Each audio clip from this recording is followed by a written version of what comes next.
E eu vou fazer uma leitura bastante longa com os irmãos, porque eu vou ler os primeiros 30 versículos.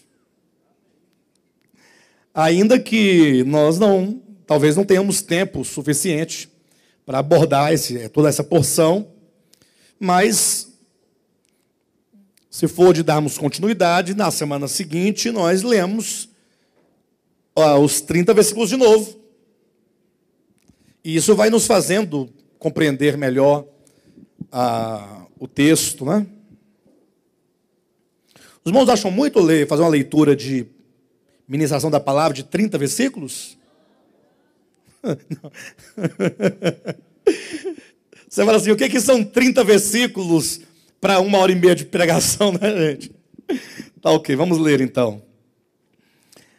João capítulo 4, a partir do versículo 1.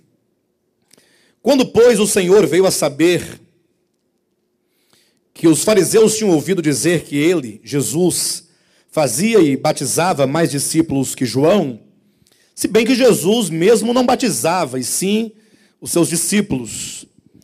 Jesus então deixou a Judeia, retirando-se outra vez para a Galileia.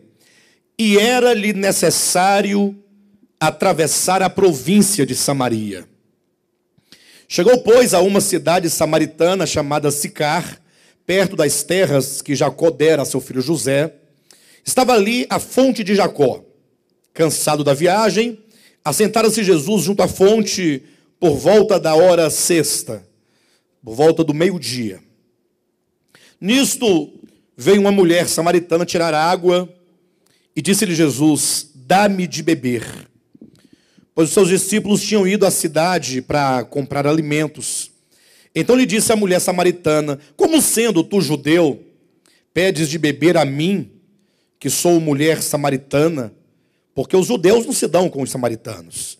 Replicou-lhe Jesus, se conheceras o dom de Deus, e quem é o que te pede, dá-me de beber, tu lhe pedirias e ele te daria a água viva. Respondeu-lhe ela, Senhor, tu não tens com que atirar, e o poço é fundo, onde, pois, tens a água viva? És tu, porventura, maior do que Jacó, o nosso pai, que nos deu o poço, do qual ele mesmo bebeu, e bem assim seus filhos e seu gado? Afirmou-lhes Jesus, quem beber desta água, tornará a ter sede. Aquele, porém, que beber da água que eu lhe der, nunca mais terá sede. Pelo contrário, a água que eu lhe der, será nele uma fonte a jorrar para a vida eterna. Disse-lhe a mulher, Senhor, dá-me desta água, para que eu não mais tenha sede, nem precise vir aqui buscá-la. Disse-lhe Jesus, vai, chama teu marido e vem cá. Ao que lhe respondeu a mulher, não tenho marido. Replicou-lhe Jesus, bem disseste, não tenho marido, porque 5 maridos já tiveste, e esse que agora tens não é teu. Isto disseste com verdade. Senhor, disse-lhe a mulher, vejo que tu és profeta. Nossos pais adoravam neste monte. Vós, entretanto, dizeis que em Jerusalém é o lugar onde se deve adorar. Disse-lhe Jesus, mulher, podes crer-me que a hora vem, quando nem neste monte, nem em Jerusalém adorareis o Pai. Vós adorais o que não conheceis. Nós adoramos o que conhecemos, porque a salvação vem dos judeus. Mas vem a hora, e já chegou, em que os verdadeiros adoradores adorarão o Pai em espírito e em verdade, porque são estes que o Pai procura para seus adoradores.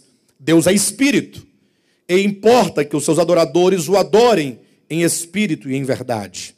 Eu sei, respondeu a mulher, eu sei que há de vir o Messias, chamado Cristo. Quando ele vier, nos anunciará todas as coisas. Disse-lhe Jesus, eu o sou, eu que falo contigo. Neste momento, ou neste ponto, chegaram os seus discípulos e se admiraram de que estivesse falando com uma mulher. Todavia, nenhum lhe disse, que perguntas? Ou, por que falas com ela? Quanto à mulher, deixou o seu cântaro, foi à cidade e disse àqueles homens, vinde comigo e vede um homem que me disse tudo o que tenho feito. Será este, porventura, o Cristo? Saíram, pois, da cidade e vieram ter com ele. Bem, queridos, hoje nós queremos começar a falar um pouco acerca do capítulo 4 do Evangelho de João.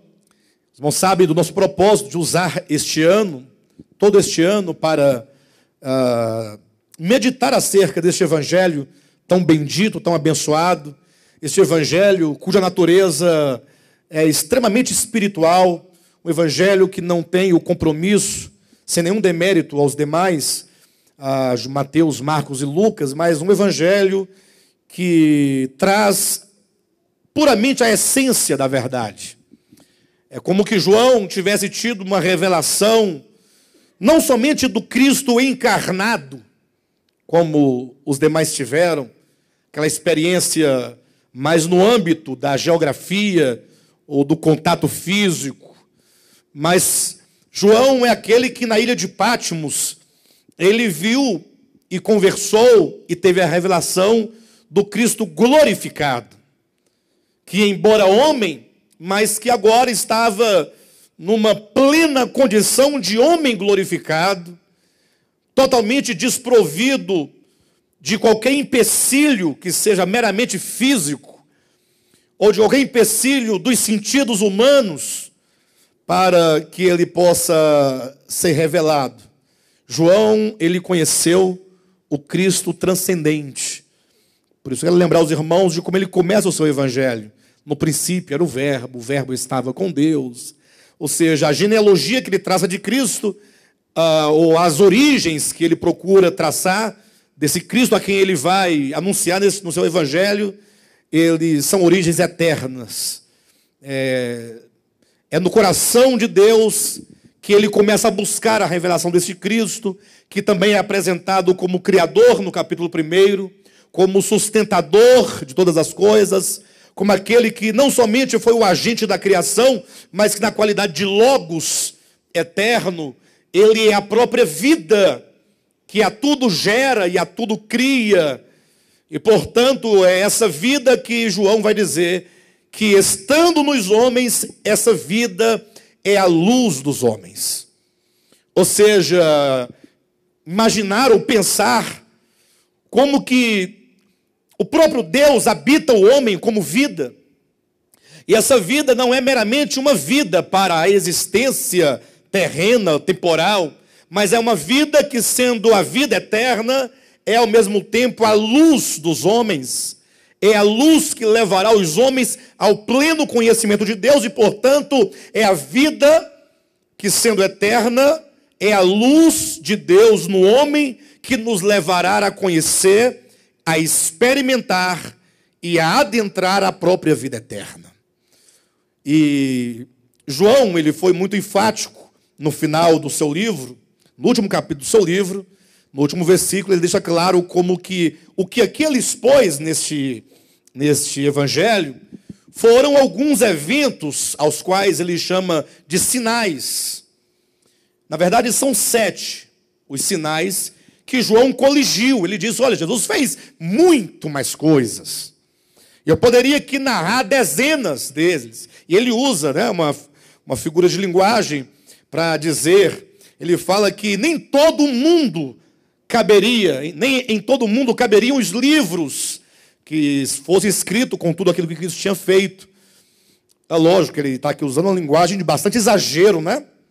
Entretanto, ele quer apenas dizer que o evangelho de Cristo não consiste na quantidade das coisas realizadas. Ou seja, o evangelho não é quantitativo, mas a despeito do número pequeno de sinais que ele colocou neste evangelho, a saber, 7 sinais, o evangelho, ele é qualitativo. O evangelho não consiste nos atos de cura de Cristo, mas consiste numa mensagem que Cristo veio trazer para o homem. Então, o evangelho de João, ele consiste basicamente na apresentação de sinais, seguidos de um discurso de Cristo, discurso esse que visa esclarecer o sinal que ele realizou. Por exemplo, quando Cristo ele multiplica os pães, nós veremos isso no capítulo 6 de João. A multiplicação foi um sinal. Alguém diria, sim, pastor, mas também foi um milagre? Não, sim. Em primeira mão é um milagre. A multiplicação de 5 pães e 2 peixinhos, de sorte que depois de 5.000 homens se alimentarem, ainda restaram ou sobraram 12 cestos cheios. Imagina uma criança com uma cestinha com 5 pãezinhos dentro e 2 peixinhos. Talvez a refeição da sua família daquele dia. Agora Cristo toma isso da criança, alimenta uma multidão de 5.000 homens, o que implica que as mulheres e as crianças não foram contadas, ou seja, muito mais de 5.000 pessoas comeram e se fartaram abundantemente, e depois de todos comerem, ainda restaram 12 cestos cheios de pães. Isso é um milagre. Entretanto, eu pergunto para você, e daí? Eu não estava lá? Eu não me beneficiei desses pães? Eu não comi do pão e tampouco levei para casa um pouquinho do pão que restou? Se bem que eu imagino que os 12 cestos foram para a casa do menino, que doou os 5 pães, eu imagino. Coisa da minha cabeça. Mas o fato é que o milagre em si mesmo, ele só visa aquele que imediatamente é beneficiado. E o milagre, a despeito de ser tão bom para aquele que recebe, é ainda uma bênção temporal. Ela visa atender uma necessidade do momento daquela pessoa, e nós glorificamos a Deus pelos milagres que Ele pode realizar em nossas vidas. Entretanto, João está dizendo que quando Ele chama o milagre de sinal, Ele transcende a aparência, o imediato, o físico, o temporal, e faz aquele acontecimento local significar algo que agora transcende a barreira do tempo e alcança você, a despeito de você estar vivendo há 2.000 anos de tempo longe de Cristo. E não somente isso, mas tão longe também lá das terras da Judéia, onde Cristo esteve há 2.000 anos. Ou seja, aquilo que Cristo realizou enquanto prodígio imediato, material, a cura do cego de nascença. Que maravilha, o cego foi curado. Mas se somente ele fora curado e ficar na história, no passado, o registro de um homem que era cego e que foi curado. E eu digo, que bom, mas e aí agora? Aí os cristãos, muitas vezes, por não entenderem a essência do evangelho, dizem, então o Senhor vai te curar hoje também. Aí agora estão todos querendo experimentar o mesmo milagre que aquele cego, ou que aquela multidão, ou que o Jairo recebeu, ou que o Lázaro recebeu, ou que o fulano recebeu. Ou seja, eles entendem o evangelho como o fato ou o ato de Deus conceder algum benefício material. Então, muitos, por não entenderem a essência do evangelho, eles pensam que o evangelho se trata no fato ou no ato de Deus conceder algum benefício. E eu quero dizer para vocês que isso não consiste o evangelho. A verdade é que as bênçãos, e não há bênçãos maiores do que o sol, a chuva, os alimentos que Deus nos deu, esse planeta onde nós vivemos, nossa vida humana, tão maravilhosa, né? Tão abençoada. As bênçãos, elas são dadas a todos. A Bíblia fala que Deus dá o sol e a chuva para todos. E todos eventualmente poderão experimentar alguma intervenção direta de Deus na sua vida. Eu não nego esse fato. Agora, o fato é que o evangelho, quando colocado em termos, Cristo curou o cego, Cristo multiplicou os pães, Cristo transformou a água em vinho, o fato é que João, ele vê nestes eventos significados espirituais. Ele consegue olhar para um evento, para um fato e dizer, olha, Jesus quis dizer isso quando realizou isso aqui.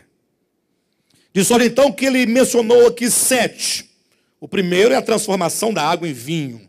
Nós não falamos ainda nenhum outro sinal, senão este. E em seguida, a um sinal, vêm os discursos de Cristo, em que ele trata, portanto, acerca da verdade do Pai, aquilo que ele quer transmitir de fato. Então nós temos basicamente a estrutura de João da seguinte maneira: um sinal, um discurso.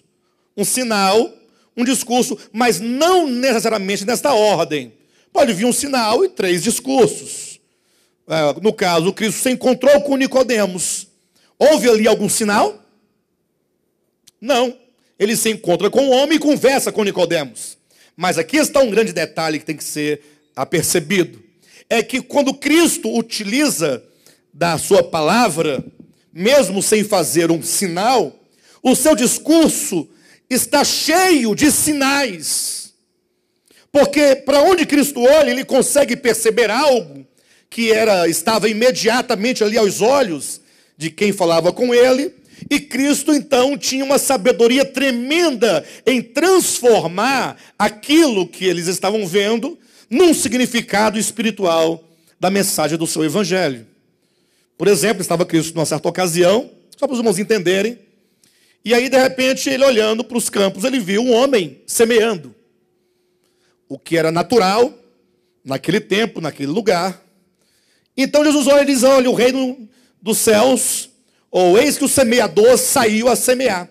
Veja como que ele olha para uma situação, uma circunstância, algo, e ele abstrai dali mensagem referente ao reino de Deus. Então o evangelho de João não somente traz os sinais, enquanto os milagres que representam, mas o próprio discurso de Cristo, desprovido ou sem os sinais, estão cheios de sinais. Seria mais ou menos um caminho inverso. Ele faz um milagre para representar, e agora, ele falando, discursando, ele toma coisas para representar o que ele quer dizer. Os irmãos entendem? Então temos que ler com atenção o Evangelho de João, em razão dessa complexidade do modo como ele coloca. E nós vimos hoje aqui a história de uma mulher, que costuma-se dizer a mulher samaritana. Isso porque o texto não traz o nome dela. E nós não podemos adentrar aqui para perguntar para Cristo, para perguntar para João, o que o Evangelho nos traz hoje, sem antes nós fazermos a devida comparação. Porque quando você sai do capítulo 3 de João, se você estiver atento, e entrar no capítulo 4 do Evangelho de João, você logo vai perceber uma mudança abrupta entre os dois relatos. Primeiro porque em João capítulo 3, Jesus está em Jerusalém. E agora, o capítulo 4, ele entra em Samaria.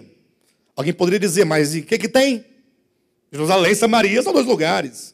Não, mas se nós buscarmos o contexto da época, os irmãos verão isso daqui a pouco, vão perceber que Jerusalém era tido como a grande cidade de Deus.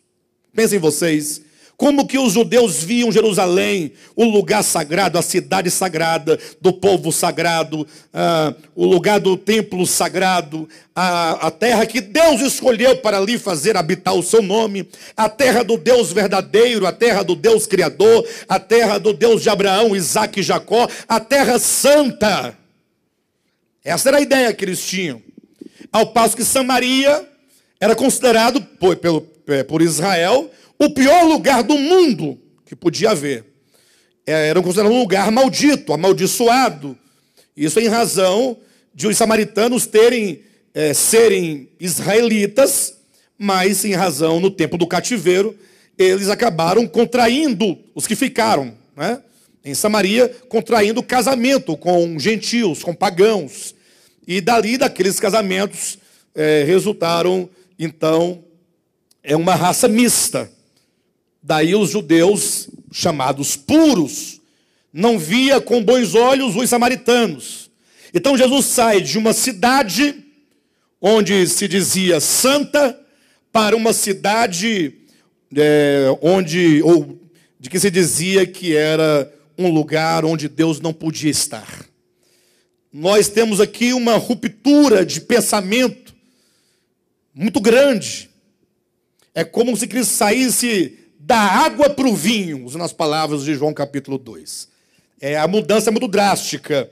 Nós temos aqui em Jerusalém os judeus, que se consideravam puros. Do outro lado, os samaritanos. Do lado de cá nós temos um homem. Do lado de lá uma mulher. Alguém diria, mas e daí? E daí que para nós hoje isso é muito simples, porque nós vivemos num mundo diferente, onde você contempla a mulher como pessoa de valor, mas nem todos conseguem fazer isso, mas vivemos num mundo diferente. Naquele tempo, os irmãos viram aqui no texto, bem no finalzinho, quando os discípulos chegaram e viram Jesus conversando com a mulher, eles ficaram estarrecidos, como pode? Conversando com uma mulher. Qual que é o sentido disso? Um homem conversando com uma mulher, e esta samaritana, ou seja, para ainda dimensionar ainda mais o problema, embora eles pensaram isso, mas não externaram. Quem tinha coragem de perguntar para Cristo, por que o senhor está conversando com a mulher? Do lado de cá, em Jerusalém, nós temos um homem chamado Nicodemos, e o próprio nome Nicodemos, aquele que está acima do povo, aquele que governa o povo, ou aquele que ensina o povo, aquele que comanda o povo, que tem uma posição de governo, seja espiritual sobre o povo, ou política, ou espiritual sobre o povo, um homem de status, um homem excelente, um homem modelo, um homem, entre aspas, espiritual, um líder espiritual, um homem qualificado, honrado, de uma posição nobre, uma posição religiosa diante dos homens, agora para o quadro do capítulo 4, de uma mulher que pelo seu próprio povo já era discriminada. Então, os quadros, eles são colocados de maneira muito clara para nós, de maneira que a minha impressão, quando eu vejo esses dois pontos, e aqui eu me remeto diretamente aos primeiros 7 versículos deste capítulo 4, quando diz, versículo 3, deixou a Judeia, retirando-se outra vez para a Galileia. Versículo 4, e era-lhe necessário atravessar a província de Samaria. Chegou, pois, a uma cidade de Samaria, a samaritana chamada Sicá, perto das terras que Jacó dera ao seu filho José. Estava ali a fonte de Jacó. Cansado da viagem, assentara-se Jesus junto à fonte por volta do meio-dia. Nisto veio uma mulher samaritana tirar água. Então, eu olhando para esse primeiro momento, eu consigo ver aqui um princípio do Evangelho. O princípio da natureza universal do Evangelho, que não faz fronteira, ou não faz fronteiras entre povos. Imagine só como que um judeu pensaria acerca de Cristo, entrando em cidade de samaritano para levar a boa notícia de salvação. Isso está errado na mente de um judeu. No capítulo 3 de João, é dito que Nicodemos procurou a Cristo de noite. Aí você fica imaginando, por que será? Porque talvez seria mais ou menos assim, o que iriam pensar Nicodemos, um homem, né, de tamanha estatura intelectual e espiritual, procurando, né, um homem nazareno, que não tinha a educação formal dos rabinos, um homem galileu, um homem pobre. Só que agora nós vemos Jesus indo para Samaria, o que levantaria suspeitas ainda maiores acerca de Cristo. Ou seja, qual é o direito que esse homem tem de levar o evangelho a samaritanos? E aqui nós temos que pensar e rever algumas coisas e considerar, sobretudo, esse caráter, essa natureza do evangelho. Jesus Cristo, embora ele tenha vindo por meio de uma linhagem, ele não veio para aquela linhagem de modo particular. Cristo veio para o mundo.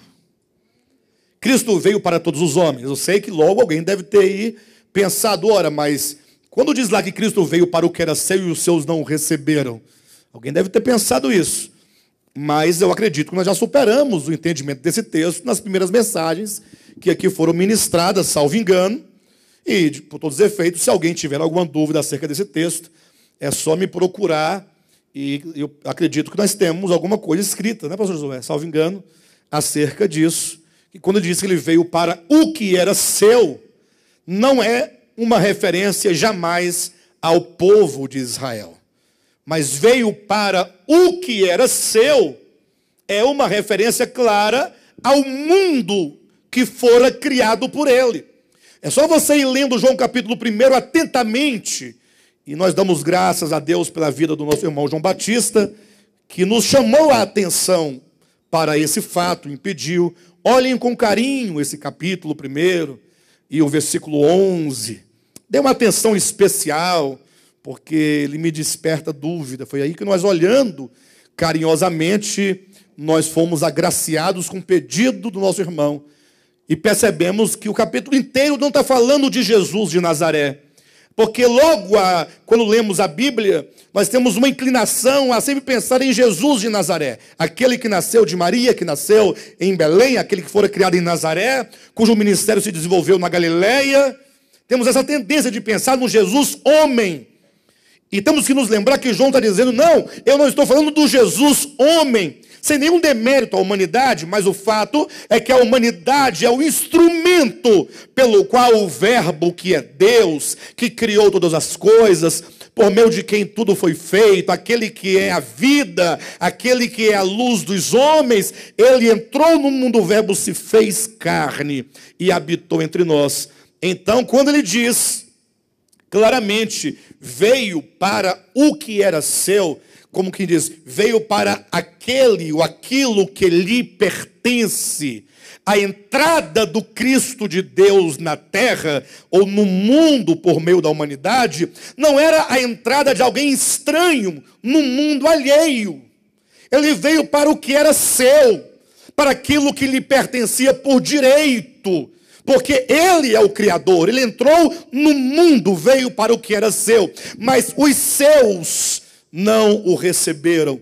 E o capítulo 1, versículo 9, é claro quando diz que esses seus que não o recebem, é uma referência clara aos homens. E se você olhar com bastante atenção, e os seus, parece que dá aqui uma ideia de parentesco, não dá? Os seus, não dá? É porque esses para quem ele veio do mundo, eles são de fato filhos do Pai, participam da vida do Pai, e portanto ele vem para aqueles que são os seus de fato, aqueles que são feitos à sua imagem e semelhança. Por isso que João diz no capítulo 3, que Deus amou os judeus de tal maneira, que enviou o seu Filho unigênito, para que todo judeu que nele cresce não pereça, mas tenha a vida eterna. É assim que diz o texto? Não, Deus amou o mundo. Isso tem que entrar no nosso coração. Permita que o Espírito de Deus quebre todas as barreiras e todas as fronteiras que os homens foram construindo ao longo do tempo, separando povos, separando civilizações, separando hemisférios.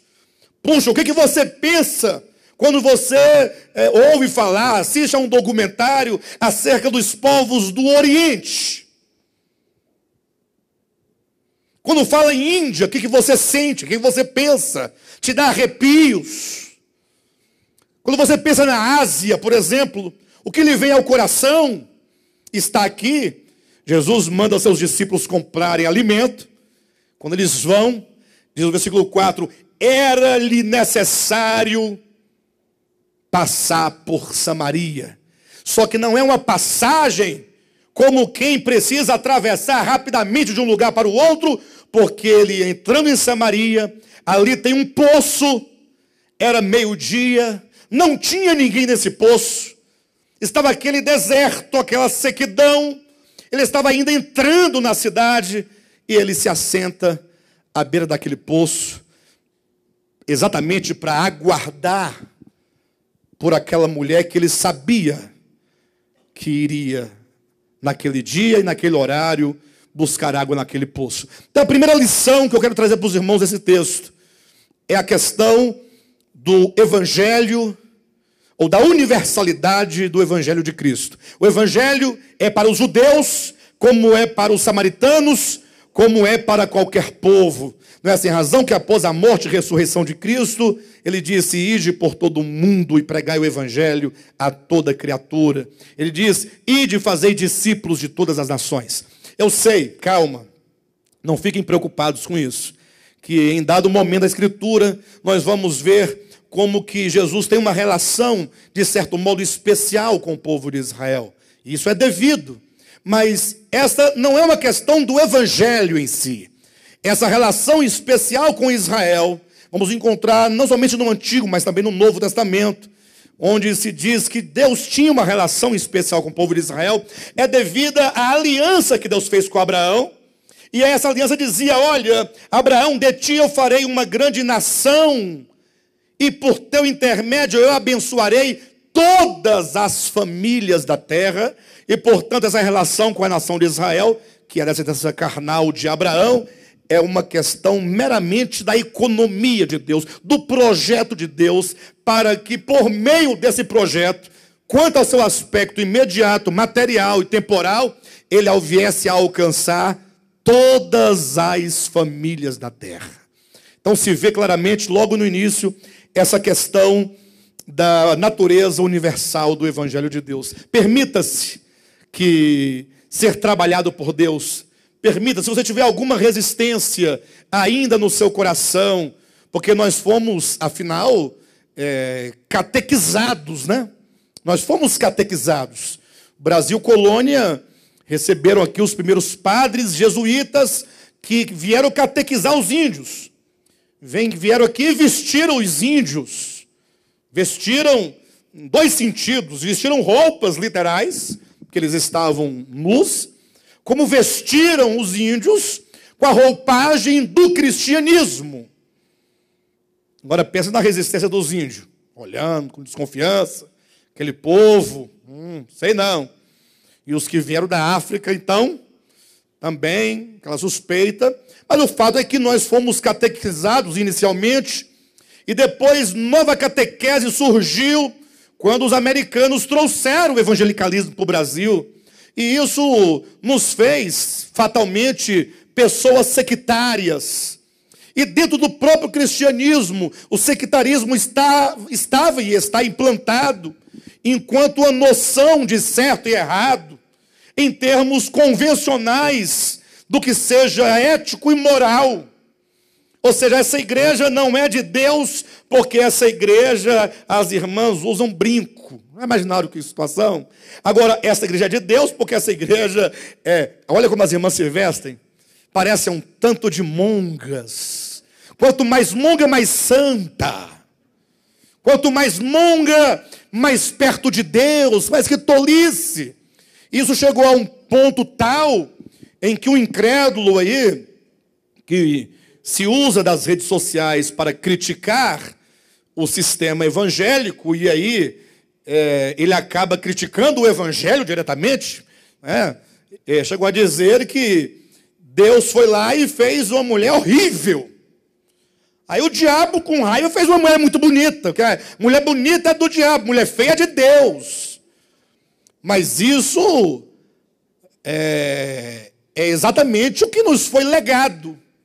Quanto mais a mulher não tire a sobrancelha, Deus não quer que você arranque o cabelo da sobrancelha. Aí vai engrossando, ou umas vão emendando, né? Vira uma coisa só na testa. Mas aquela mulher poderia ficar muito mais ajeitada, se tirasse um pouquinho, arrancasse, afinasse, desse aquele tonzinho. Pastor, eu não gosto. Não, parabéns para você, se você faz porque você não gosta. Entretanto, não se pode impor um jugo sobre alguém. Não faça isso, porque Deus não se agrada que se arranque o cabelo da sobrancelha. Eu comecei pela sobrancelha. Não vou continuar falando sobre os demais cabelos, né? Mas que é verdade que falavam sobre os cabelos de todo o corpo é verdade. Não podia cortar o cabelo da cabeça porque era pecado, sobrancelha é pecado, o sovaco, a virilha, as pernas. Pensa numa situação. Hã? Falei tudo? Não, pois é, ué, mas eu falei, né?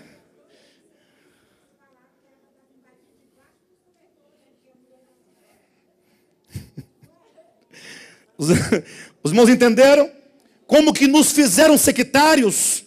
Aí eu aprendi a, desde criancinha, julgar as pessoas, primeiramente, dentro da minha própria congregação, que não acompanhava aquele padrão, que ficava, como se dizia, no banco, porque não pode trabalhar na igreja, porque descumpriu a ordem daquela denominação.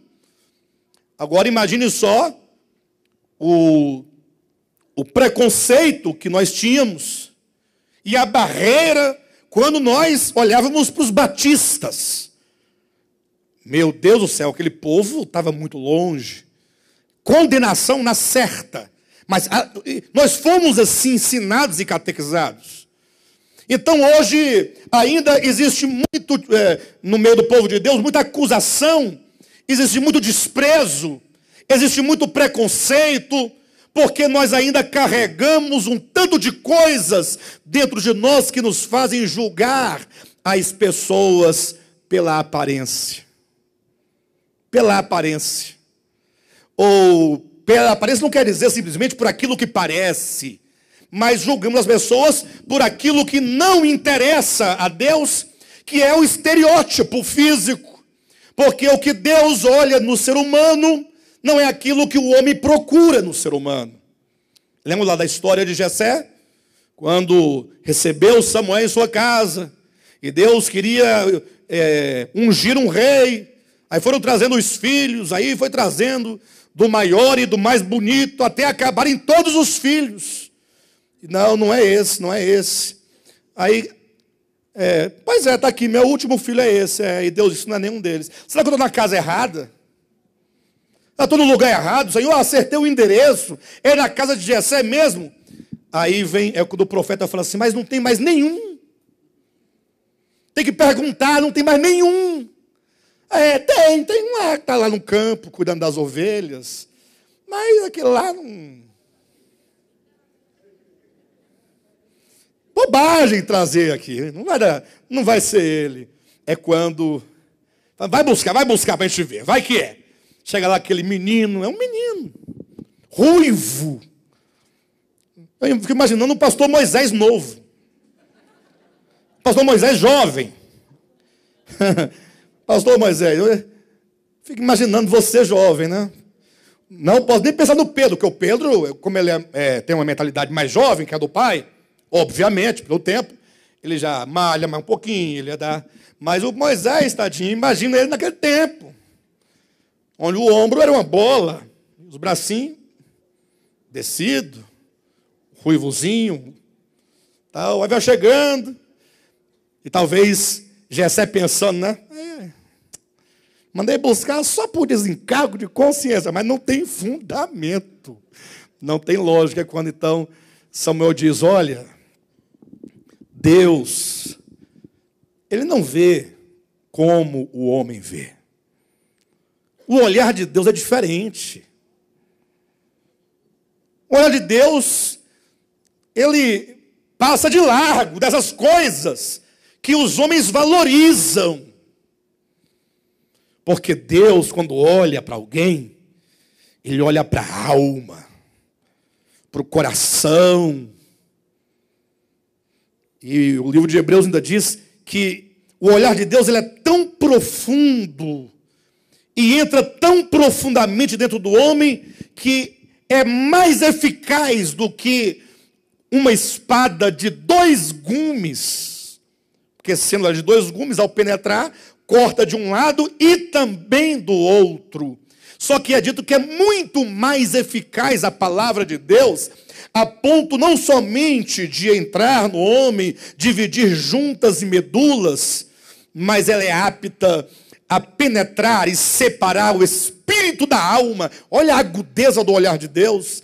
a ponto não somente de separar espírito e alma, mas de discernir os pensamentos e os propósitos do coração. Deus é tremendo, porque Ele olha, Ele não fala, não, mas é porque Ele fez isso aqui, ó. Fala, não, mas isso é como você vê. Eu quero saber onde está no coração lá onde é a fonte da vida, lá no mais profundo. Eu quero saber quais são as intenções do coração, da alma. Eu quero conhecer o homem na sua essência. Então nós precisamos vencer. E esses primeiros 7 versículos nos fazem ver claramente, categoricamente, a necessidade que Cristo tinha, não uma necessidade geográfica. Ele poderia fazer um outro percurso e ir para onde ele desejaria ir, mas diz, não, era necessário que ele entrasse em Samaria, porque o evangelho também é para samaritanos. O evangelho não é propriedade exclusiva do povo de Israel. Mas deixa-me passar para o segundo ponto. Eu ficaria aqui a noite toda só falando e enfatizando e falando a mesma coisa em torno da universalização do evangelho, de como que Deus ama todos os homens e como que Deus veio salvar a todos os homens e como que Ele tem um projeto de salvar todos os homens. Mas permita-me passar para uma segunda parte do texto, que vai do versículo 7, portanto, até o versículo 15. Nisto veio a mulher samaritana tirar água. Disse-lhe Jesus, dá-me de beber, pois seus discípulos tinham ido à cidade comprar alimento. Então lhe disse a mulher samaritana, como sendo tu judeu, pedes de beber a mim, que sou mulher samaritana? Porque os judeus não se dão com os samaritanos. Replicou-lhe Jesus, se tu conheceras o dom de Deus, e quem é o que te pede, dá-me de beber, tu lhe pedirias, e ele te daria água viva. Respondeu-lhe ela, Senhor, tu não tens com que tirar a água, e o poço é fundo. Onde, pois, tens a água da vida? És tu, porventura, maior do que Jacó, o nosso pai, que nos deu o poço do qual ele mesmo bebeu, e bem assim seus filhos e seu gado? Afirmou-lhe Jesus, quem beber desta água tornará a ter sede. Aquele, porém, que beber da água que eu lhe der, nunca mais terá sede. Pelo contrário, a água que eu lhe der será nele uma fonte a jorrar para a vida eterna. Disse-lhe a mulher, Senhor, dá-me desta água, para que eu não mais tenha sede, nem precise vir aqui buscá-la. E nessa porção eu quero enfatizar como tópico, como aqui eu coloquei, na minha pequena sinopse, a sede da mulher samaritana. Quero falar sobre essa sede da mulher.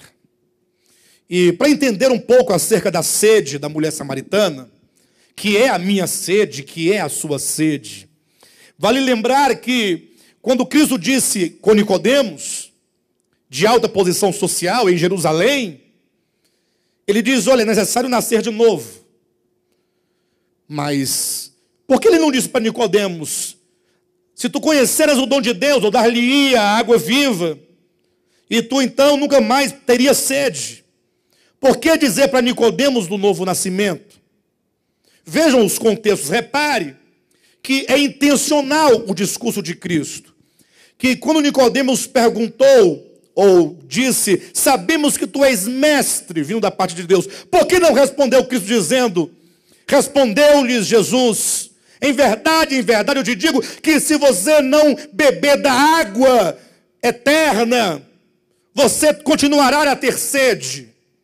Por que ele diz do novo nascimento? E aqui num contexto propício, entra a questão de uma mulher sedenta. E nós não podemos pensar que Nicodemos é uma categoria, a mulher é de outra categoria, e depois a mulher do capítulo 8 é de outra categoria. Não, cada um desses personagens trazem consigo um feixe de características. Cada uma das personagens é como um feixe de características de todos os homens. E juntando Nicodemos, a samaritana, a filha de Jairo, e Lázaro, e a mulher do adultério, e o cego de Nazaré, juntando todos eles, sendo que cada um traz consigo um feixe de características, nós vamos ter então, juntando todos eles, vamos ter uma antologia, um feixe bem maior de características daquilo que são todos os homens. Ou seja, quando eu olho para Nicodemos, quando Cristo olha para Nicodemos, ele diz: olha, está aqui um homem altamente religioso.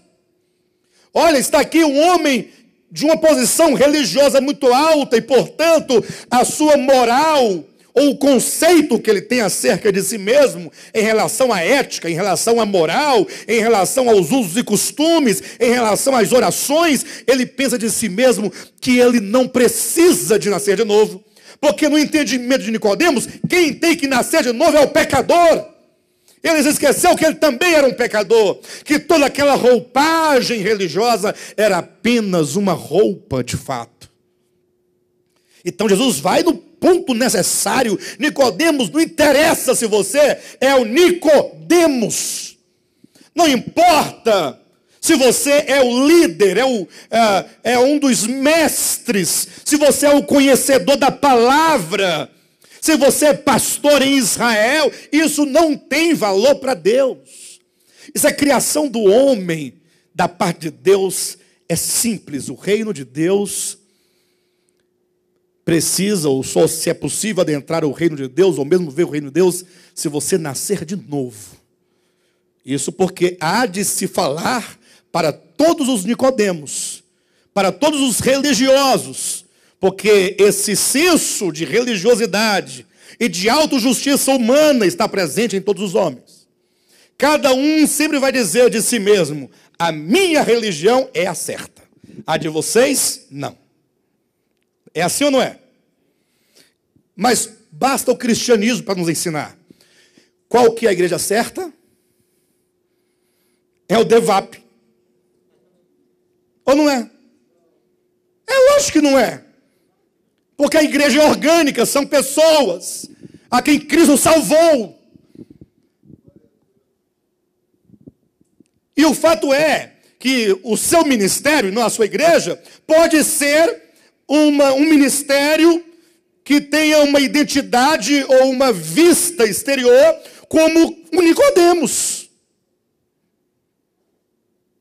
E não interessa, portanto, para Cristo, tem que nascer de novo, pronto, não tem como, não tem saída. Não, mas eu sou do DEVAP, importa-vos nascer de novo.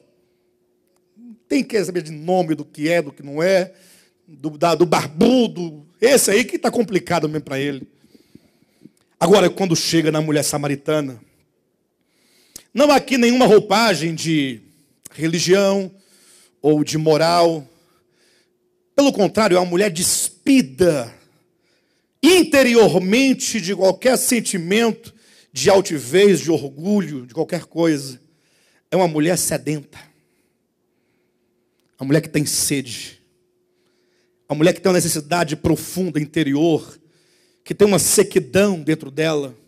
Talvez, como diz o Salmo 63, como uma terra tão seca, tão carente, tão necessitada, que chega a quebrar em blocos, de tão seca que é aquela terra. E dentro do seu próprio povo, no meio do seu próprio povo, ela tinha grandes problemas, porque os samaritanos a olhavam como uma mulher. Basta perguntar nos dias de hoje. Voltando então, você vê a dimensão da coisa. Uma mulher que teve o primeiro marido, o segundo marido, o terceiro marido, o quarto marido, o quinto marido, agora estava com um sexto e esse não era marido dela.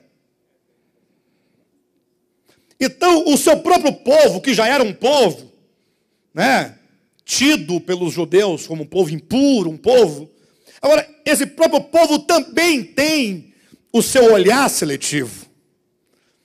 E a natureza humana é assim. O maior despreza, os maiores desprezam os menores. Mas dentre os menores, eles também se desprezam uns aos outros. E agora essa mulher, eu fico imaginando, do ponto de vista cultural, indo buscar água no poço por volta da hora sexta, meio-dia, calor escaldante. Eu penso, imagino, que ela escolhia aquele horário, por ser o horário mais difícil do dia, porque fosse um horário em que ela não seria incomodada por ninguém, não seria alvo do olhar de ninguém, não seria alvo dos comentários de ninguém. Ela vai ali ao meio-dia, porque as demais mulheres iam ou muito cedo ou à tardezinha, porque meio-dia não é hora de buscar água. Pelo contrário, então essa mulher, ela tinha uma sede interior profunda. Sede essa que, como Jesus disse no texto, a água daquele poço não podia saciar. E eu lendo essa passagem ainda hoje, eu leio e pergunto, onde aqui está o Evangelho? Eu tenho uma história, agora eu quero saber onde está o Evangelho, que não são letras, não são eventos, não são coisas, é a mensagem. E foi inevitável que o Espírito me reportasse para a criação do homem. Uma vez que tanto Nicodemos, como a mulher samaritana, como a filha de Jairo, como a multidão do capítulo 6, como a outra multidão do capítulo 7, como a mulher pega no flagrante de ato de adultério no capítulo 8, como o cego de Nazaré no capítulo 9, como Lázaro no capítulo 11, todos eles falam da humanidade. O Evangelho é para a humanidade. Portanto, em cada um deles eu tenho que colher quais são os feixes característicos do homem naquela área específica. Em Nicodemos eu vejo o problema da religiosidade, o problema do status, da posição e, portanto, da autossuficiência, que isso vem, quebra e arrebenta com Nicodemos no meio. Não adianta, Nicodemos, se quiser entrar no reino, você vai ter que olhar para o crucificado. Quanta humilhação para um religioso, não? Hein? Você estava achando que você ia entrar no reino porque você é bom? Não, você vai ter que olhar para aquele que é. E olhando você vai pensar, ele não pode ser? Olha a condição dele. E o Espírito te falará, ele aí, que está aí pendurado, é o Senhor da glória. Quando essa revelação entra, você então nasce de novo. Agora, na mulher samaritana, é impossível que eu não seja remetido, vocês também, para a origem do homem. E os irmãos logo entenderão onde está aqui a essência desse acontecimento. Imagine vocês que Deus criou o homem. Não sei quantos de vocês sabem, mas o fato é que a Bíblia, ela fala em síntese. E ela fala o necessário, ela é econômica. E se você ler a Escritura tomando como todas as narrativas sendo fatuais, você vai ter uma falsa e má compreensão da verdade. Quando você olha para Gênesis capítulo 2, ou capítulo 1 e 2, qual a impressão que você tem? Deus criou todo o universo, as galáxias, bilhões, em 7 dias. Imagina 7 dias, tudo formado. Pastor, mas está registrado. Você tem que ler lá, pastor, lá. Como dizia a nossa saudosa irmã Raimunda, né? Ela ficava sentadinha aqui, às vezes você não ouve, mas ela dizia assim, bem baixinho, mas está escrito. Eu ouvia. Porque nós estamos com saudade dela. Não, não morreu não. Saudosa, porque estamos com saudade. Eu acho que eu usei a expressão errada. Se ela é saudosa é porque já foi embora mesmo, para outro mundo. Né? Mas muito obrigado pela correção. Mas o fato é que... aí você olha lá, mas Gênesis capítulo 1 e 2, tal, tudo feito, tudo pronto, tudo bonito. Aí quando a ciência vem... E a ciência não é do diabo, a ciência é de Deus. Porque tudo que é bom só pode ser de Deus. Porque o que é a ciência, senão o próprio homem compreendendo o funcionamento daquilo que Deus fez. E a ciência vai errar centenas e milhares de vezes. Ciência sempre será um erro.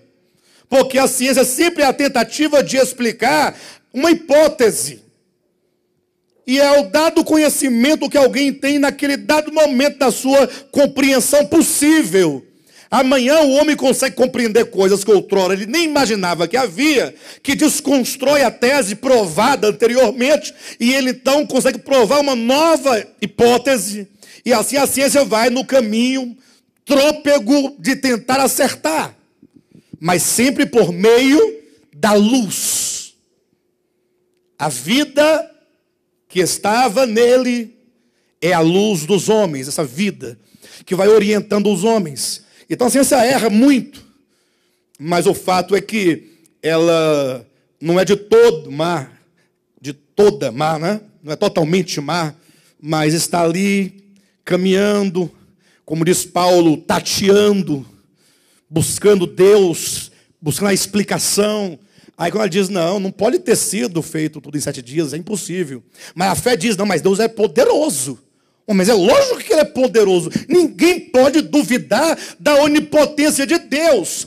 O fato é que eu conheço Deus por meio das coisas que foram criadas. Está lá em Romanos, capítulo 1, versículo 19. E quando eu olho para as coisas que foram criadas, eu vejo leis que não podem ser quebradas, que foram criadas e estabelecidas por Deus. Que tudo está em desenvolvimento. Tudo tem que nascer, germinar, desenvolver, crescer, amadurecer, florir, frutificar. É uma lei da natureza. Imagine só se Deus fizesse o ser humano. Aí ia lá, o homem casava com a mulher, ia lá e tinha seus relacionamentos afetivos, amorosos. Aí nascesse um homem pronto já, de um barriga da mulher. Que coisa estranha. Não, tudo tem uma lei comum que rege.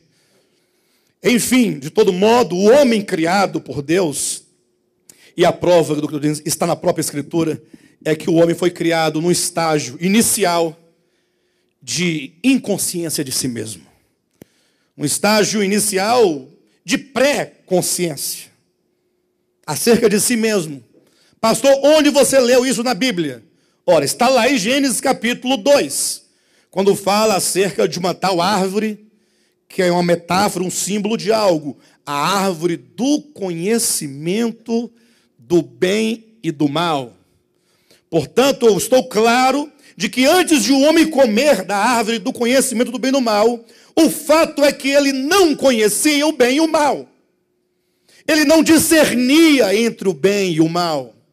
Porque se a árvore, e essa árvore ela significa o próprio conhecer o bem e o mal, o distinguir o bem e o mal, o distinguir a luz das trevas, antes de o homem comer, ele não podia ter a noção do certo e do errado. Ou podia, pessoal? O medo de responder é grande. Ué, mas não é a árvore do conhecimento? Então chega um momento que ele come do fruto e o próprio Deus fala acerca do homem. Eis que o homem se tornou como um de nós. O que significa isso? Conhecedor, está lá, do bem e do... Agora o homem discerne.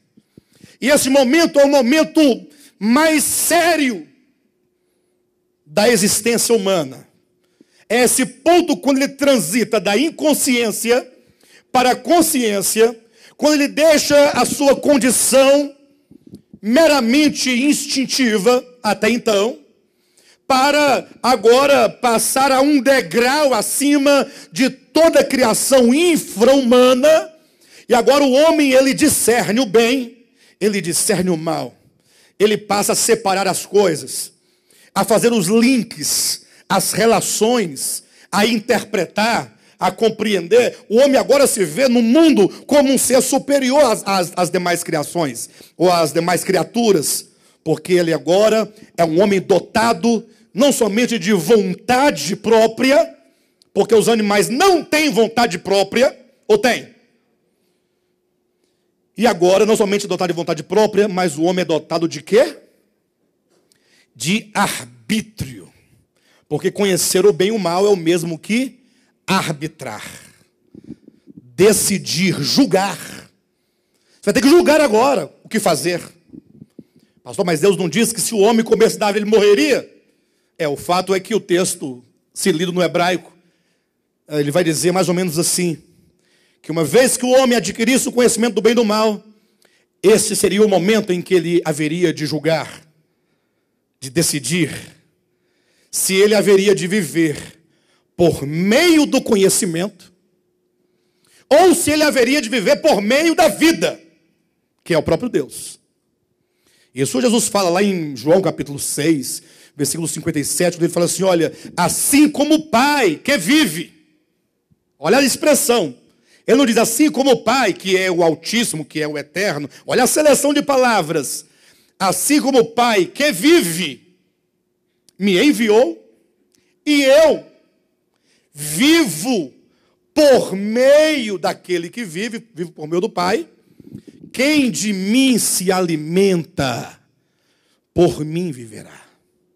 A questão é, agora que o homem passou a discernir, ele chegou no ponto limite do caminho, onde agora gera uma bifurcação, uma chamada mal, uma chamada egoísmo, esta aqui à minha esquerda chamada o caminho que distancia o homem mais e mais de Deus, mas tem uma para cá, a bifurcação são duas, né? Quando de um tronco só agora nascem dois caminhos, e agora esse caminho é o caminho da vida, da dependência, da obediência, da submissão, do reconhecimento a Deus, do Criador, e é neste momento que o homem chega nessa bifurcação, tendo ele o discernimento do bem e do mal, ele deverá escolher qual caminho seguir. Jesus disse só tem dois caminhos. E ele disse só tem duas portas. Não interessa se você é evangélico, protestante, reformado, católico, espírita, budista, qualquer ismo que você quiser escolher, não interessa essas nomenclaturas. O fato é só há dois caminhos.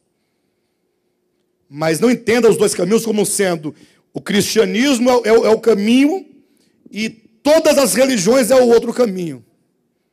Aí você tem que voltar por isso na mensagem de hoje. Quando fala de caminho, não fala de religião. Jesus disse, eu sou o caminho. Portanto, o caminho que leva o homem ao Pai é uma pessoa. Ou melhor ainda, é o próprio Espírito de Cristo, que é maior do que a sua pessoa humana. Agora, o outro caminho é o caminho que levou o filho pródigo para terras distantes. Lembra disso? Então, nesse momento, o homem tem que escolher. É o momento em que o homem vai decidir. E quando fala que Deus criou Adão, fica todo mundo pensando como é que era Adão, né? Como é que era Adão? Alto, bonito. Já houve quem dissesse que ele tinha 3 metros de altura, 3,47. Mais especificamente. Branco. A pessoa esqueceu de ler que a palavra Adamá quer dizer vermelho. Os brancos ficaram todos muito tristes, os brancos. Eu sou mais por vermelho aqui também. Eu sou mais por vermelho. Enfim, mas o fato é que Adão, que também significa em hebraico humanidade, quando Adão está ali, nós temos que ver que a humanidade está ali, que portanto você está ali. E Adão, então, ele decidiu. É como que dissesse, a humanidade decidiu. E o fato é que você fala, mas ele escolhe, eu sou culpado. Não, cada um é responsável por si mesmo. Mas o fato é que você, desde que se entendeu por gente, já assumiu o caminho do egoísmo. Está provado que não há um justo sequer. E até para nós retomarmos, então, o caminho da vida e da dependência é um sofrimento só. É uma dificuldade só. A porta é estreita e o caminho é estreito que conduz à vida. Ou não é isso? Essa estreiteza não é porque Deus é rigoroso, não. É porque nós é que somos largos demais. O nosso ego está dilatado. Nosso orgulho nos dilata. E aí, para nós passarmos na porta estreita, nós vamos ter que abrir mão desse caminho do egoísmo que nós assumimos enquanto homens. Mas isso significa exatamente o que consta aqui em João capítulo 4, que você até agora está perguntando, onde será que ele vai encontrar isso aqui?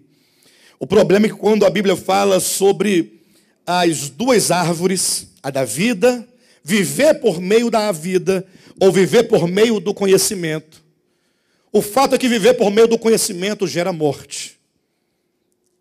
E viver por meio da vida sempre vai gerar frutos. Uma vida, uma vida abundante, uma vida gloriosa.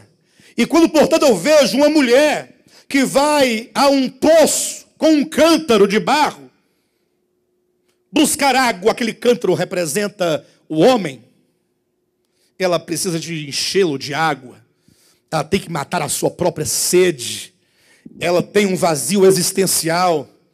Isso porque, como está em Jeremias, no capítulo 2, versículo 13, Jeremias, ele conclama os céus e diz, ficai estupefatos, ó céus, horrorizai-vos, ó céus, porque eu vou dizer agora duas coisas muito grandes. Eu vou dizer duas coisas terríveis.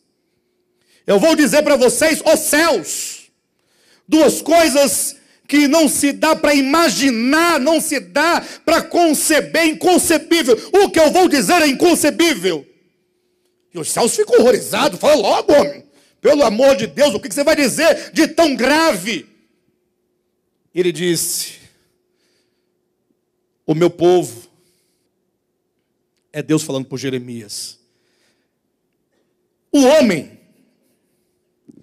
abandonou o manancial de águas vivas. Existe uma árvore da vida no Éden, não existe? Em Jeremias 2 existe um manancial de águas vivas. E aqui em João capítulo 4 tem uma fonte de água viva. É tudo uma coisa só. Não são três coisas diferentes. Deus é um manancial de águas vivas. Era para o homem agora, uma vez se tendo, entendendo por gente, correr para esses mananciais e fazer dos mananciais a sua vida. Viver por meio da vida. Ter Deus como seu tudo. Mas não. Ele não quis, ele disse não. Aí ele foi lá, diz Jeremias, e ele cavou a sua própria cisterna. E tem mais, não é qualquer cisterna, é cisterna rota, que não retém águas, ou não retém as suas águas. É uma escolha. E aí, para nós entendermos a questão da mulher samaritana, da sua sequidão, nós temos que também compreender o que diz também no livro de Jeremias, no capítulo 17. E eu quero convidar você para ler comigo essa porção, porque aqui no capítulo 17 de Jeremias, quando eu leio, não tem como deixar de ver o retrato da alma daquela mulher, que é o retrato de todos os homens. E eu quero que vocês fiquem bastante atentos agora, porque esse é um ponto essencial do que estamos dizendo. Assim diz o Senhor, versículo 5. João 17, versículo 5. Assim diz o Senhor. Jeremias. Diz o quê? Não, João é porque eu estou em João direto. Mas não ando todinho em João. Só vai sair João da boca. Jeremias 17, versículo 5. Assim diz o Senhor. Olha as palavras. Eu quero que você preste atenção em cada palavra. Eu não sei se vocês sabem, mas quando a palavra é vista na sua mera formação fonética ou grafêmica de letras, é chamada de vocábulo. Se você atentar para o significado da palavra, isolada de um contexto, dentro de um dicionário, chama-se palavra. Mas se você pegar aquele vocábulo, que é agora uma palavra, colocar dentro de um contexto, ou seja, você seleciona a palavra para traduzir ideias, aí você tem um termo. E nós temos o problema de ler palavras soltas. Mas temos que pegar a palavra e dizer qual é a ideia que se traduz dessa palavra dentro desse contexto. Aí você toca no espírito da palavra, que não é nem fonêmica e nem grafêmica, nem voz nem escrita. É o sentido que se quer dar a ela dentro daquele texto, e, portanto, é uma questão intencional. Então você tem que ficar atento para o que vai ser dito. Assim diz o Senhor: o homem que confia em si mesmo é maldito. Eu parafraseei. Maldito o homem que confia no homem. Eu sei que esse homem que confia no homem quer dizer o homem que confia em si mesmo. Não é como diz aquele que não quer emprestar dinheiro. Não empresto porque, como Deus nos ensina na sua palavra, maldito o homem que confia no homem. Não é maldito o homem que confia no outro homem. Não, não é isso.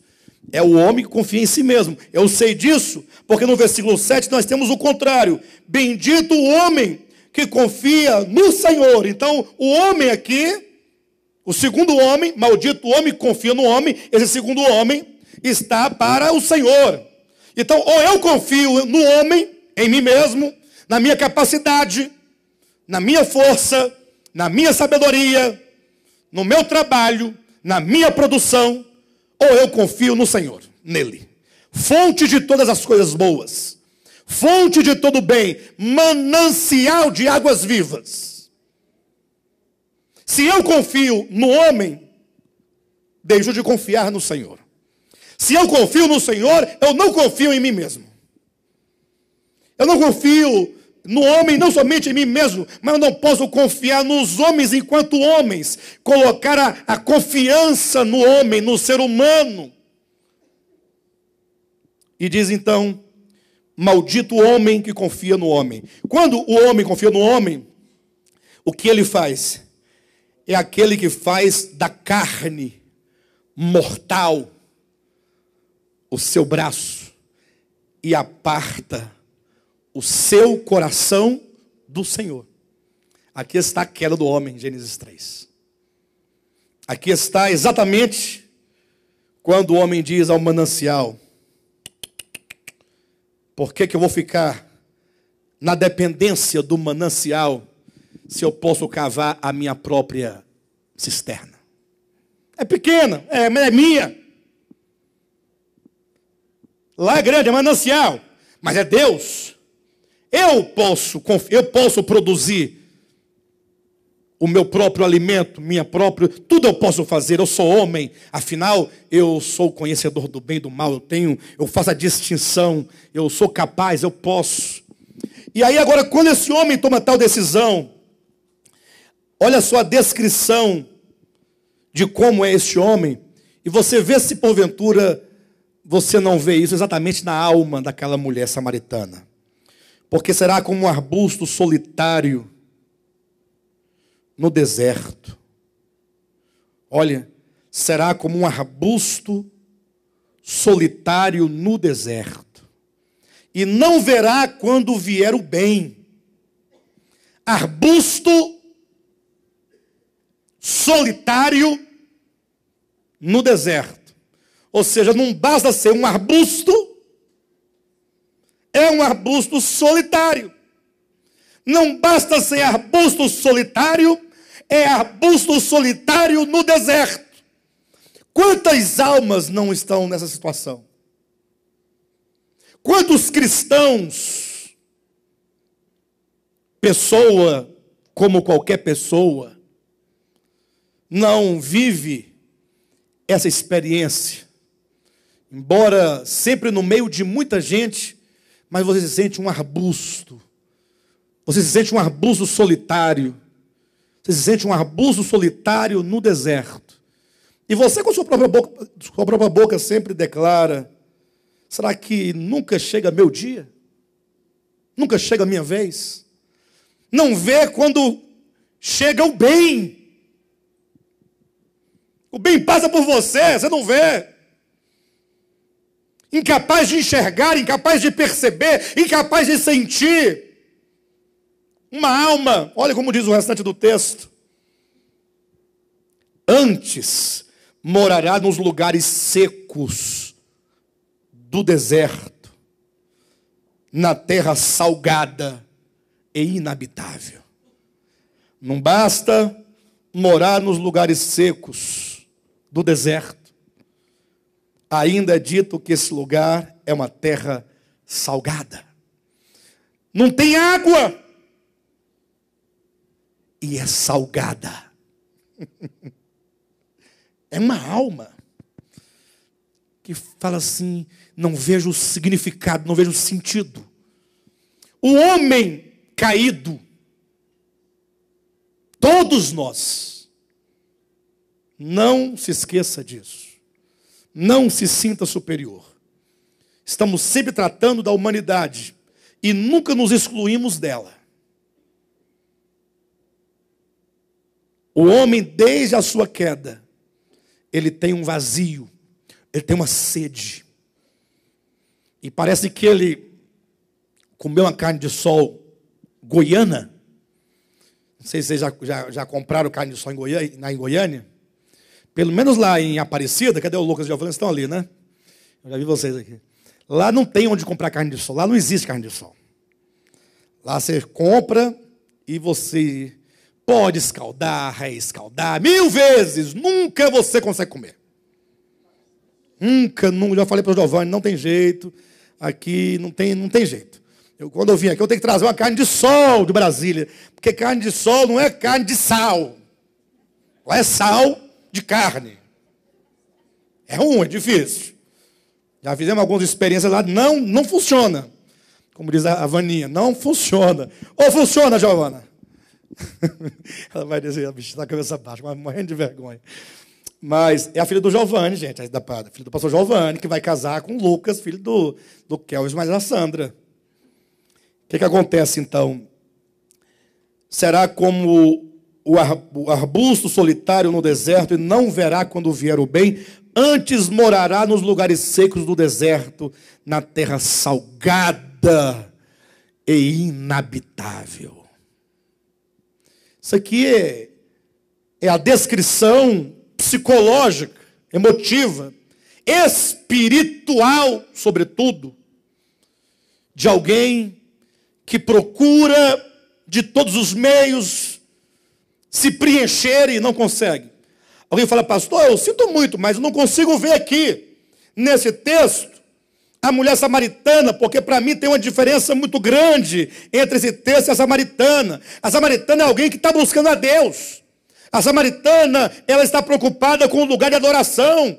A samaritana estava perguntando pelo Messias, fez referência aos profetas. Mas a samaritana é uma mulher que busca a Deus, é crente. Eu sei que tinha problema com os judeus, mas digamos que não fosse um assembleiano, mas que fosse um batista.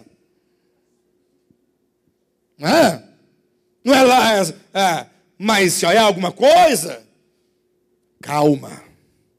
O problema é que se lá em Jeremias capítulo 2, versículo 13 em diante, ou versículo 11 em diante, é dito que o homem, ele abandonou o manancial de águas vivas para cavar para si uma cisterna rota. Nós temos uma mulher samaritana que vai buscar água no poço, e esse poço, como diz o texto, era um legado, era uma herança. O Jacó, filho de Abraão e de Isaac, Jacozão, ele tinha comprado aquelas terras daquela região, cavado aquele poço, ele próprio cavou o buraco, suas próprias mãos, só, fazendo do seu braço a sua força. Cadê o Deus de Abraão, Isaac e Jacó, que lhe prometeu uma terra de mananciais? Ele cava o poço. E agora que o poço está cavadinho, ele próprio, ela está dizendo aqui, a mulher samaritana, capítulo 4, ele próprio bebeu dessa água. Mas vamos inverter a posição. Os jumentos, os animais de Jacó beberam dessa água. Os empregados de Jacó beberam dessa água. E desde que Jacó doou esse poço, todos nós bebemos desta água a vida toda. E para o senhor ficar mais esperto, seu Jesus, o próprio Jacó bebeu dessa água. Porventura és tu maior do que o nosso pai, Jacó? Tu és maior do que Jacó e tens uma água melhor do que a dele. O senhor tem noção do que você está dizendo? Jesus disse: mulher, se tu conheceras o dom de Deus, em outras palavras, você que não está entendendo, você está confiando nesse poço. Mulher, entenda, qualquer poço, seja ele cavado por quem quer que seja, Jacó, Abraão, Moisés, Ellen White, que seja, Guilherme Miller, Russell, quem mais? Joseph Smith, Macedo, Constantino, Alexandre,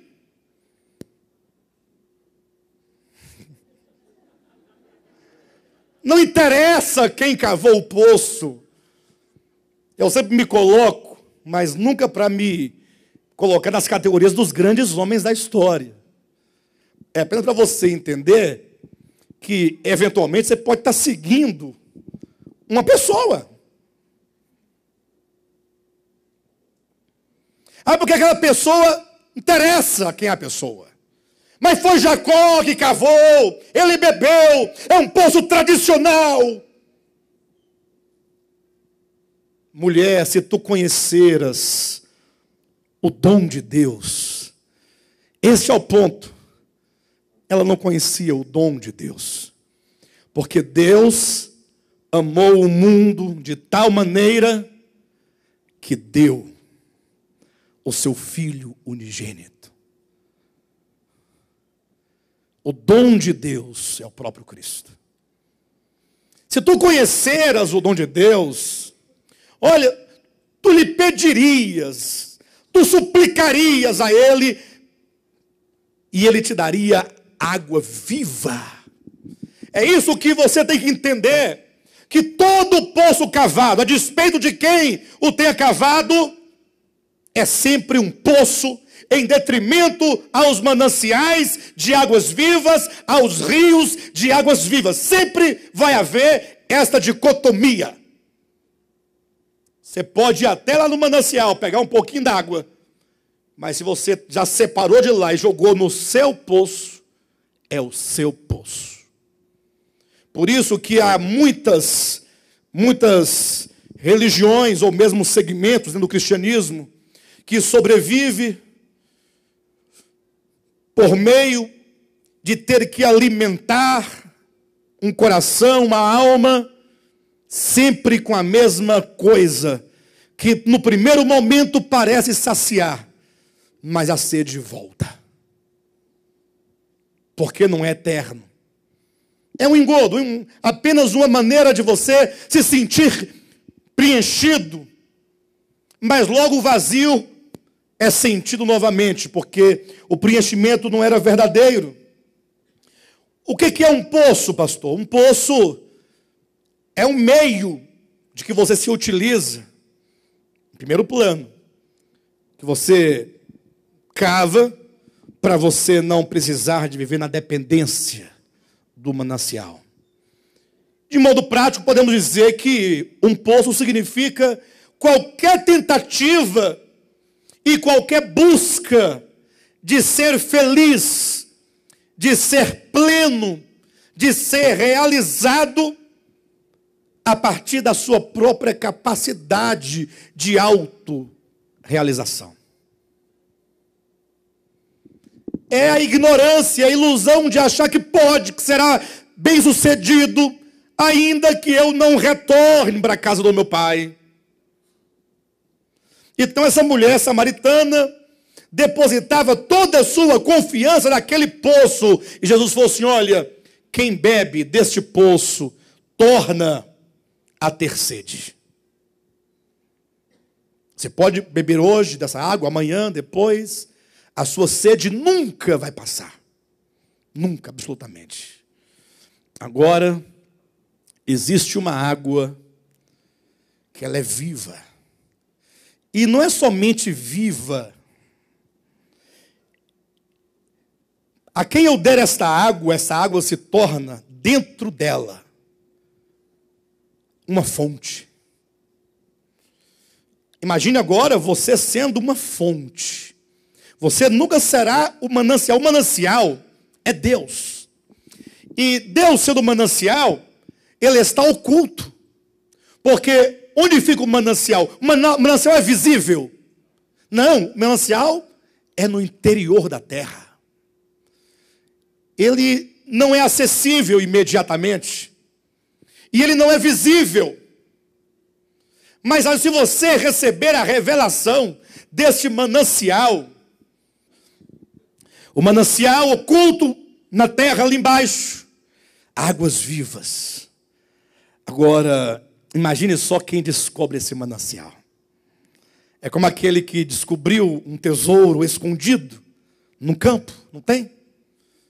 Ninguém sabia, mas tinha um tesouro, alguém encontrou, alguém de repente recebeu essa revelação do Pai por pura misericórdia. E agora aquele manancial que ninguém podia ver e nem tinha acesso, ele agora vai rompendo a terra, até que quando ele brota ali na terra, cria um olho d'água, como é conhecido. Ali agora nós teremos o quê? Uma fonte. A fonte agora, quem passa no caminho vê, olha uma fonte d'água, que coisa mais linda, águas cristalinas. E essas fontes, elas vão crescendo e vão fazendo um curso. Daqui a pouco se tornam rios. E esses rios vão longe. Pessoas distantes poderão beber dessas águas. Imagine só, quem beber da água que eu lhe der, ou a água que eu lhe der, se tornará dentro desta pessoa fontes que jorram água para a vida eterna. Ou seja, essa pessoa não somente é uma pessoa plenamente realizada, mas é uma pessoa que agora transborda esta vida para outras pessoas. É uma saciedade plena. Como diz Cristo, é vida.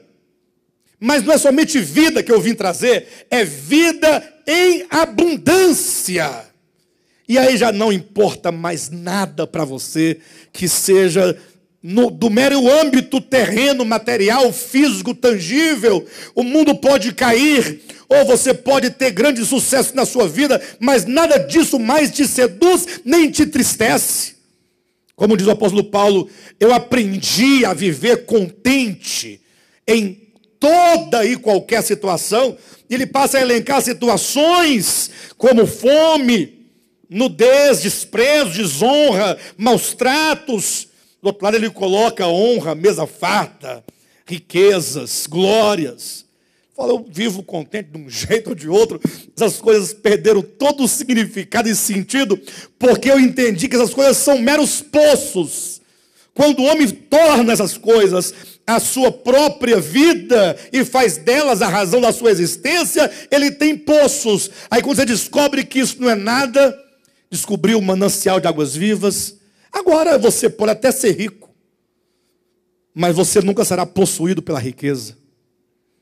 Você pode até ser pobre, mas você nunca vai invejar a riqueza do outro. Essas coisas já não fazem mais sentido algum. E se você porventura for alguém próspero por alguma razão, você será alguém consciente de que Deus te agraciou com tal riqueza para que você seja fonte. E não que você retenha em si mesmo, mas que você possa compartilhar, alimentar, para que você possa fazer outras pessoas sorrirem, outras pessoas viverem melhor. Aí você se torna um mordomo de Deus, um administrador fiel das coisas divinas. Aí você será uma pessoa verdadeiramente livre. Amém? Hoje falamos sobre a sede da samaritana. E qual é a resposta de Cristo a esta sede? Qual que é a resposta? Conhecer o dom de Deus. Reconhecer nele o manancial de águas vivas.